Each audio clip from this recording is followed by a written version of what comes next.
What up, good people? Welcome back to the channel. I hope everyone is doing well out there. Here's something you may or may not know about me. Unlike a lot of other camera, photography, videography, filmmaking YouTube channels, I actually do not use an iPhone. I use an Android phone. And what I've noticed about these other channels when they talk about iPhones is just the merits of shooting iPhone video. They talk about things like using Apple Log, being able to color grade with that high dynamic range. They talk about all the different accessories for iPhone in order to help you get high quality video. And they even mention using iPhones on productions in order to mix in with their dedicated camera footage. And by no means, there is nothing wrong with that. But as an Android user, I have noticed that there seems to be a lack of content about how to shoot high quality, dare I say, cinematic video on an Android smartphone. So I figured I'd make that video. I've been using my Pixel 9 Pro XL a lot lately for the YouTube channel, just shooting B-roll, shooting BTS, and I think it's been working out really well. And so what I'd like to do is just share with you all how I get high quality video from my Android smartphone, and hopefully this can help you out when shooting video with your smartphone. So with that said, let's go ahead and get into it.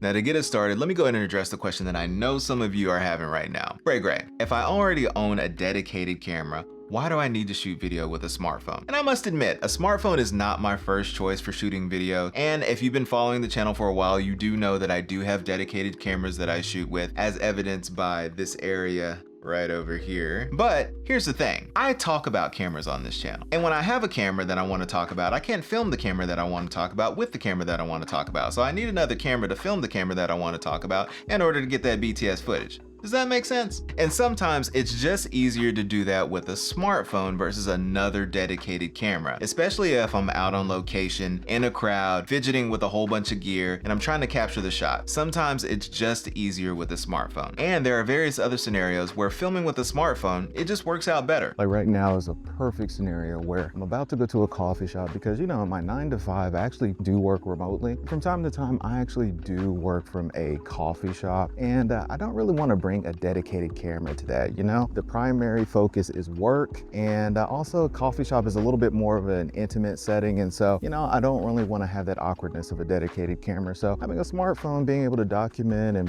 have some vlog type content is actually pretty convenient. Well, right now where I am at Cine Gear, I got my little cinema rig here, and I need a secondary camera in order to just kind of document the day, document what's going on, and you know, smartphone is perfect for that. So it comes in clutch when you need it, you know? Not to mention when you need to film in spaces that actually don't allow dedicated cameras, smartphones typically go unnoticed and they come in handy. Overall, smartphones are just really handy for capturing quick clips that you can mix in with your mirrorless footage. Not to mention, if you do not own a dedicated camera, smartphones are a great way to get started. You know, you can dial in your lighting, dial in the shots that you like, learn a lot of different filmmaking techniques just with a smartphone. And when you feel like you've learned enough and you're ready, you can go ahead and upgrade to a dedicated camera, and then your smartphone becomes your BTS camera. Now with that out of the way, let me go ahead and get into how I get good video on my Android smartphone. And I'm gonna break it down into 3 categories: tools, technique, and tweaks, aka color grading. I just needed that third T for alliteration purposes. Getting into tools, and I'm gonna start with software tools first. As far as camera apps go, you could use the native camera app on your Android smartphone, but honestly, I wouldn't recommend the native camera app for shooting high quality video. I would recommend a third-party camera app. And the one that I would mainly recommend is the Blackmagic camera app. Now Blackmagic is doing the good work because they have compatibility with both Android and iPhone. And what I love about this app is it really gives me all the granular controls I need. So I can change shutter speed, I can change ISO, I can change white balance, I can change frame rates, bit rates in order to get even higher quality video. I can shoot 10-bit video, I can choose audio sources like external microphones. There's just so many options in the Blackmagic camera app that really allow me to get the high quality video that I'm looking for. Now, full disclosure, the Blackmagic camera app is not compatible with all Android smartphones. You would have to check their website or the Google Play Store for the full compatibility list. But if you have a newer Android smartphone, I'd say probably within the last 3 years, that's higher up on the flagship side or upper mid-range side, then chances are you would be supported. I know they support Samsung, Google, OnePlus. They support some Chinese manufacturers like Vivo and Xiaomi. So yeah, for the more higher end Android smartphones, I know the Blackmagic camera app does offer support. But as another third-party alternative, I would recommend Motion Cam Pro. Motion Cam Pro does a lot of the same things as the Blackmagic camera app. It even one-ups the Blackmagic camera app in some areas. It offers raw video shooting, but I tend to gravitate more towards the Blackmagic camera app just because the user interface is a little bit cleaner. But getting into hardware tools or accessories that just help you shoot better smartphone video, what I can tell you is just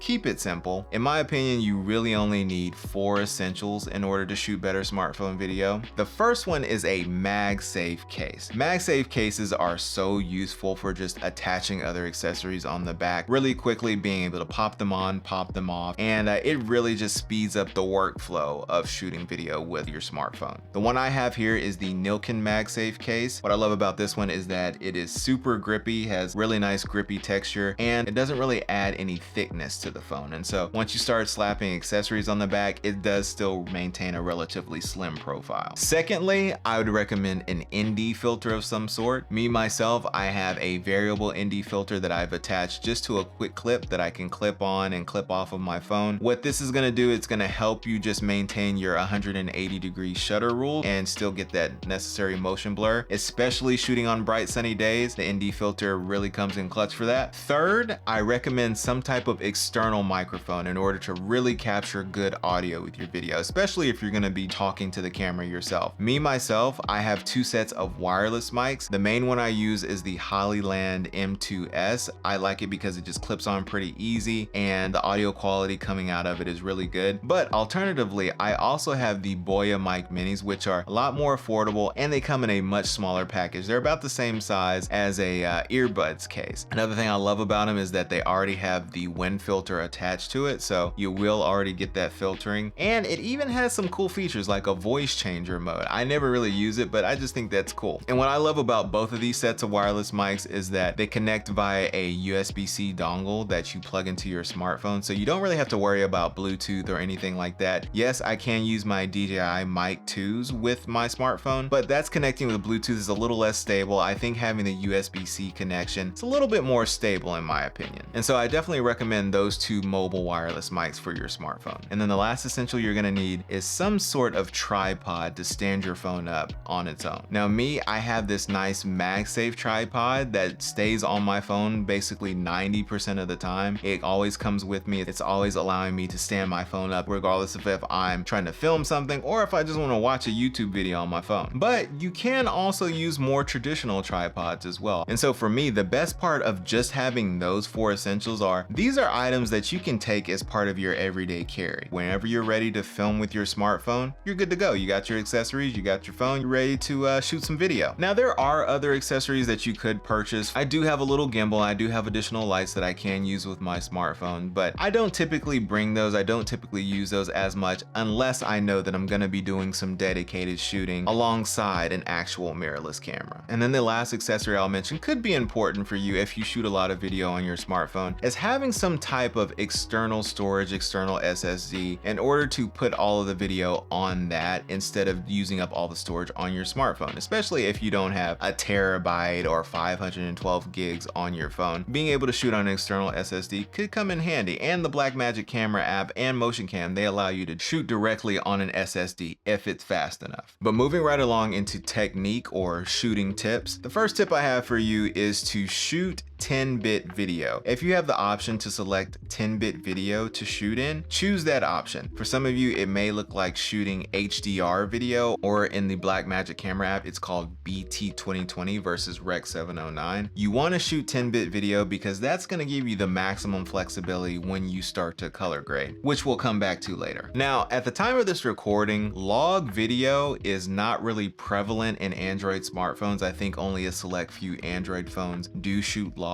My Pixel 9 Pro does not shoot log video, but if I choose 10-bit, typically that's going to put me into HDR mode, and HDR mode shoots a type of video called HLG, which is hybrid log gamma. And so that kind of gives you a little bit of that log flexibility. It's not full log, so colorists and, you know, people who know, don't come for me, but it does give you more flexibility than shooting regular Rec 709 or 8-bit video for that matter. The second tip I'll give you is shoot the highest bit rate possible. What you want to do is select the highest bit rate to shoot at, because this is going to give you the most data in your video footage and it's going to give you the highest quality video overall. It will also increase the file sizes of your video, so make sure you have the storage for it. But if you select the highest bit rate, it will give you the highest quality video that you can get out of your smartphone. Now, the third tip has more to do with the hardware of your smartphone, namely your camera lenses and sensors. The main camera sensor, typically your 24 to 26 millimeter, that's typically the best quality camera on your smartphone, and so that's the one you're going to want to shoot most of the video with. Now, I will say your ultra wide cameras, depending on the Android smartphone, those might also be pretty good. For instance, mine on the Pixel 9 Pro XL, it has a very similar sensor to the main sensor on the smartphone. It's not quite as good. I do notice a little bit more softness with it, but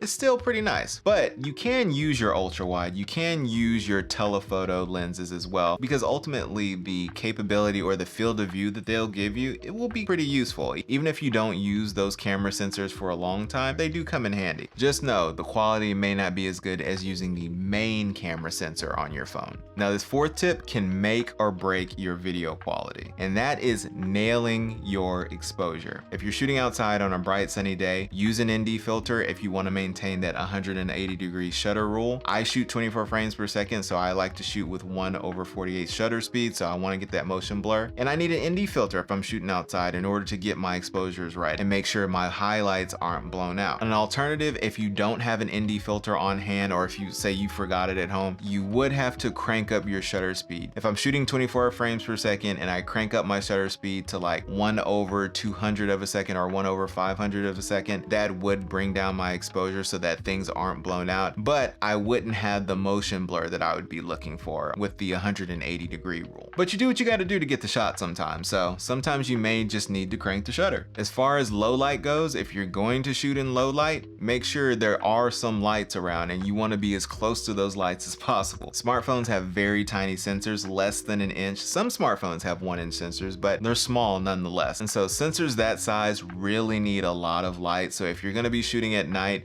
try to get next to a street lamp, try to get next to some LED lights, try to get next to something that's emanating some light so that you can get some good exposure, because otherwise you're either going to get very dark footage, or if you try to crank up your ISO, you're going to get extremely grainy footage, and I'm not sure it's going to be usable. Another quick tip for shooting in low light, especially if you're going to shoot in 60 frames per second and you're going to be around LED lights, just know you might get a little bit of flicker, so just be mindful of that. I just want to drop that in for you. And the last tip I have for shooting on your smartphone has to do with stabilization. If you can, if the camera sensor allows it, always use optical stabilization. If you need to, you can use digital stabilization. I think in the Blackmagic camera app, it'll just say standard stabilization versus optical. But optical stabilization tends to be a little bit better just because it does have to do more with hardware stabilization versus digital stabilization. Also, if you use optical stabilization and then you notice that you do still have some camera shake left over in your footage, you can apply digital stabilization in post when you're editing. All your camera sensors between your main, your ultra wide, and your zoom lens, they may not all support optical stabilization. And in that case, I would just recommend using digital stabilization. But if you can, use optical stabilization when possible. Last category, tweaks. Now, as far as editing Android video goes, it's about the same as working with any other type of footage. You're going to be trimming clips, cutting clips, moving them around, rearranging them on a timeline, just as you would with footage from a dedicated camera. So I'm going to leave that up to you all. But as far as color grading goes, I'm actually quite impressed with how far I can push Android video in DaVinci Resolve. I am by no means a colorist, but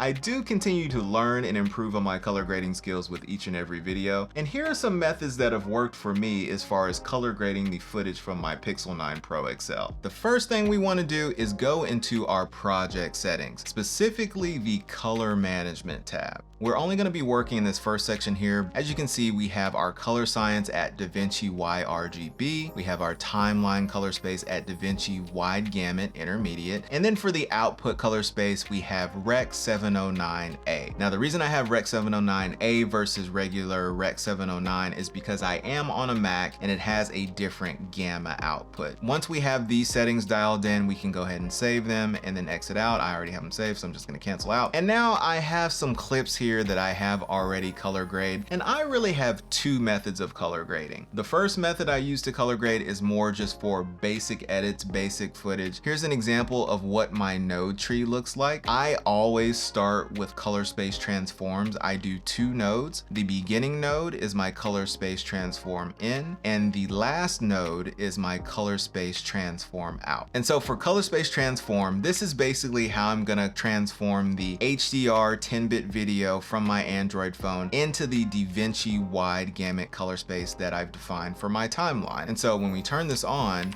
you can see that it flattens out the image. You can see it looks much more like log flat footage. And so what I did here is basically for the input color space over here, I have selected Rec 2020. In the Blackmagic camera app, when you're shooting your footage, it does give you the option for BT 2020 HLG, which is the 10-bit. And so this Rec 2020 kind of maps to that. Also, because it is HLG, I selected the Rec 2100 HLG for my input gamma. There wasn't a Rec 2020 HLG, but the 2100 does just fine. And then for my output color space, this is basically gonna be what my timeline is: DaVinci wide gamut and DaVinci intermediate. Now for my output color space, turning this on, this is actually a preview of what the final output of your footage would look like. And so from here, what we're doing is transferring our timeline color space to our output color space, pretty much what we had in our project settings. So DaVinci wide gamut, DaVinci intermediate for our inputs, Rec 709, Rec 709A for our outputs. But we're not quite happy with this. So I have three nodes in between our beginning and ending nodes. And so I have my white balance, I have exposure, and I have saturation. Now starting with white balance, I got a little warmer, if you notice, if I toggle it on and off. And basically how I got here is in my primaries colors wheel here, I basically just took this eyedropper tool and I selected something that was white in the image, and that kind of got me to a neutral point. And then from there, I pushed the warmth and coolness of the footage and also just the tint of it as well in order to get the white balance that I liked. But from there, I could use a little bit more contrast in this image, maybe darken it a little bit. So that's where we get to our exposure node. And so turning this on, the image gets a little bit darker, a little bit more contrasty, looks a little bit more moody. And it added some saturation to my hand since it did get a little bit darker, but still would like a little bit more saturation. My hand still looks a little gray, so let's move over to our saturation node here. Turning this on, we see my hand adds a little bit more red to it. It's super subtle, but I get a little bit more red in my hand. And yeah, this is just a basic color grade. Looks pretty good. This is something I could put in a YouTube video if I wanted. But what if you want something that's a little bit more filmic, a little bit more cinematic, a little bit more narrative? And that is where my second method comes in. So we're gonna look at our second clip. If you notice my node structure, I actually have less nodes than I did in the previous version of this clip. Previous version, I had my white balance, exposure, saturation with my color space transforms. On this new clip, I still have my color space transforms, but I only have one node in the middle. And this is the Dehancer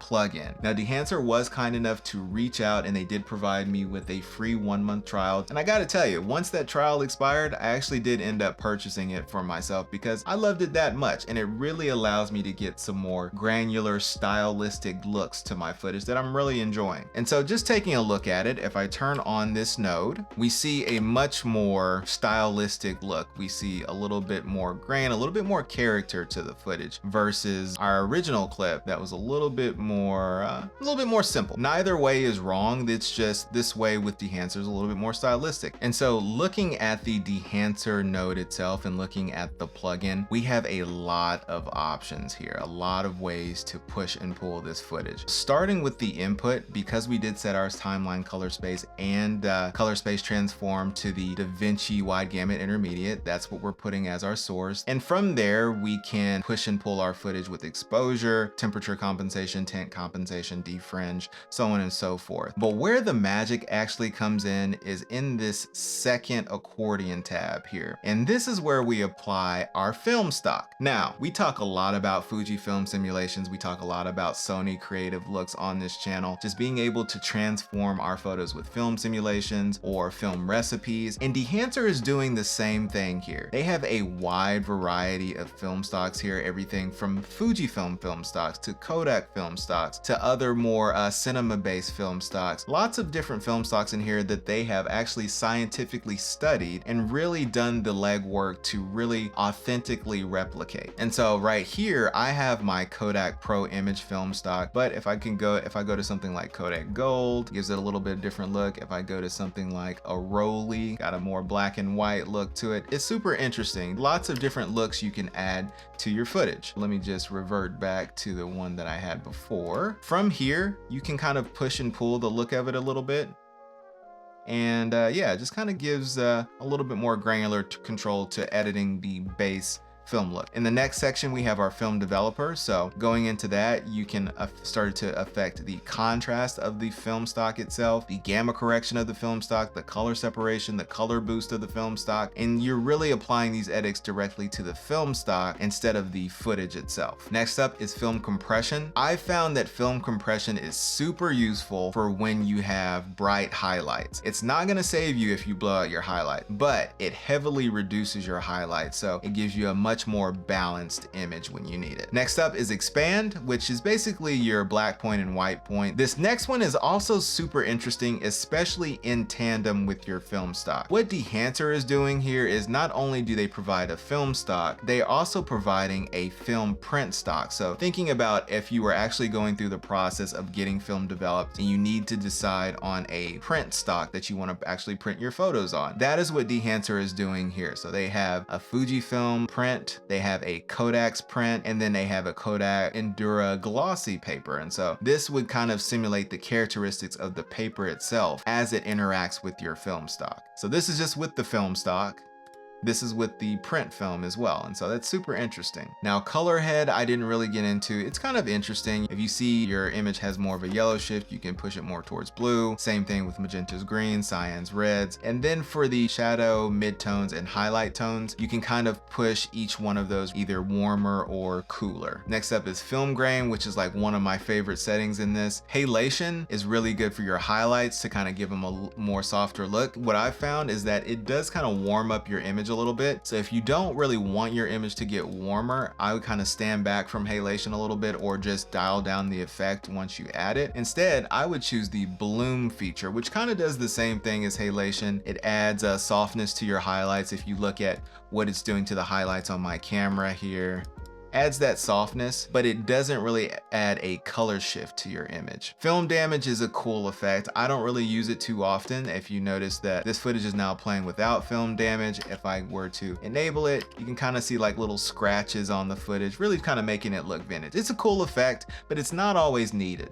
Next up is film breath. Gotta be honest, I don't know what that does. Gate weave, I don't really know what that does. Overscan is really cool. It's kind of along the same lines as film damage. It gives you a more vintage film look. So if I turn this on, it puts a frame around your footage and it gives you that much more retro look. And so you can change out different things. That was the 16, this is the 8, a film strip. It's kind of cool, the effects that you can get with the Overscan. Next up is Vignette, which I did apply because to me, a vignette just kind of gives my footage a little bit more of a moody look. Turn off my vignette, turn it back on, off, on. Kind of gives it that little extra element to the footage. And so I kind of like that. Now, as far as the rest of these options, they don't really have to do with the look of your footage, but more with the monitoring of your footage. So if you go into monitor, you can do things like false color and really get a sense of your exposures and making sure that the tweaks you made up above are not harming your footage at all. If you go to output, output is basically the overall effect of all the adjustments you made. So if I turn it to 0, it takes away all my adjustments. But then if I turn it all the way up to 100,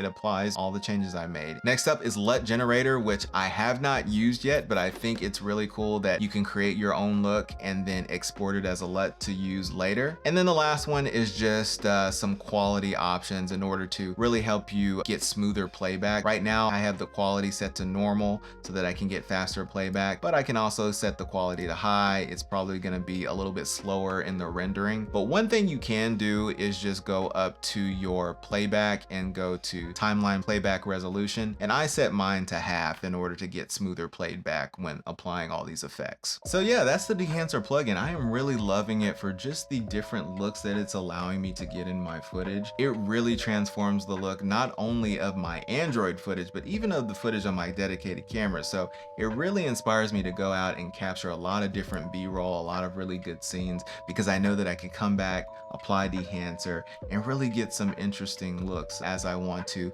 tell a more narrative story. And it's not just available for DaVinci Resolve, you know, it's available for Final Cut Pro, it's available for Premiere Pro, and it's not even limited to just video. If you want to use it in Photoshop, there's plugins for that, for Lightroom, for Capture One, for Affinity Photo. Dehancer allows you to apply their custom film looks to both photo and video. And they even have an iOS app, which is ironic for this video because they don't have an Android app. Dehancer, show your boy some love. And if you're interested in checking out any of the plugins and purchasing them, you can get 10% off if you use my promo code at checkout. I think it'll work for all except for the iOS app. So yeah, it's worth checking out. At least do the free trial and see what Dehancer is all about. But yeah, y'all, that is how I capture high quality video on my Pixel 9 Pro XL, my Android smartphone. I'm not gonna pretend like smartphone video is as high quality as shooting on a dedicated mirrorless camera. I think this is true for both iPhones and Android. The truth of the matter is shooting on a mirrorless camera is just gonna produce higher quality video than a smartphone. But I will say, you can get pretty close on a smartphone. And mine has been super useful for just helping me capture quick clips, BTS, B-roll. It really came through in a pinch. And with all the content out there about shooting video on iPhone, I just wanted to give my Android peeps some hope that they can do it too on their Android phone. But with all that said, y'all, that is the video. I'm curious to hear what y'all think. Did you find this video useful? Do you have hope for shooting video on an Android phone? Do you have any tips for getting some good high quality video on a smartphone? Go ahead and drop it all down in the comments and I'll be checking it out. But with that said, y'all, I'm gonna go ahead and get up out of here. If you like this video, go ahead and drop it a like. If you haven't subscribed, go ahead and hit the subscribe button. Hit the notification bell to stay informed on all future content coming up. And until next time, y'all, I will catch y'all